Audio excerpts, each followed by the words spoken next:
থাই আদা আর লেমন গ্রাস না থাকার কারণে দেখা যায় অনেক সময় আমরা থাই স্যুপ তৈরি করি, তবে অথেন্টিক যেই টেস্টটা সেটা পাই না। তবে আমি একটা ট্রিক্স ফলো করি, সেইভাবে তৈরি করলে দেখা যায় যে মোটামুটি খুব ভালো টেস্টের একটা থাই স্যুপ পাওয়া যায়।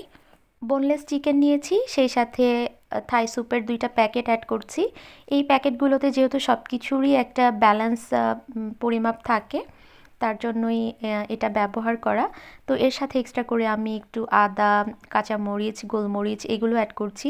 এমনিতে আবার থাই স্যুপের প্যাকেটগুলো রান্না করলেও কিন্তু তেমন মজা পাওয়া যায় না, তবে এইভাবে যদি একটু কাস্টমাইজ করে করা যায় তাহলে কিন্তু বেশ মজা হয়। এখানে আমি ডিমের 2টা কুসুম দিয়ে দিয়েছি, সেই সাথে সয়া সস দিয়ে দিলাম।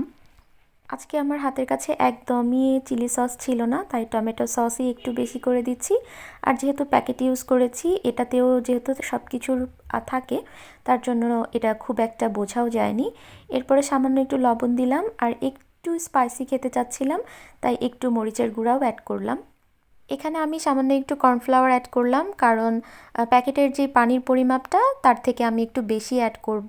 যেহেতু আমি এটাতে অনেক কিছু অ্যাড করেছি, এর জন্য কিন্তু পানির পরিমাণটা বেশি হলে কোনো সমস্যা নেই। তো প্রথমে আমি এগুলোকে হালকা মিক্স করে, এখন হালকা পানি দিয়ে আমি খুব ভালো করে মিক্স করে নিব, যাতে কোনো লাম্পস না থাকে। চাইলে এটাতে মাশরুম অথবা চিংড়িও একটু অ্যাড করা যেত, তাহলে তো আরও মজা লাগতো। এখানে আমি সামান্য পরিমাণ একটু চিনি অ্যাড করলাম সব কিছুর টেস্টটাকে একটু ব্যালেন্স করার জন্য। এখন আমার প্রয়োজন মতো আমি এখন পানি অ্যাড করে দিচ্ছি। এখন এটা অনবরত নাড়তে চাড়তে থাকবো যতক্ষণ না পর্যন্ত আমার পছন্দ মতো কনসিস্টেন্সি আসে। আর নামানোর আগে আমি একটু লেবু পাতা অ্যাড করলাম, যেহেতু আমার কাছে লেমন গ্রাস ছিল না। তবে লেবু পাতার ক্ষেত্রে অবশ্যই সাবধানতা অবলম্বন করতে হবে, বেশি দিলে কিন্তু এটা তিতকুটে হয়ে যাবে। এই তো আলহামদুলিল্লাহ আমার থাই স্যুপ রেডি।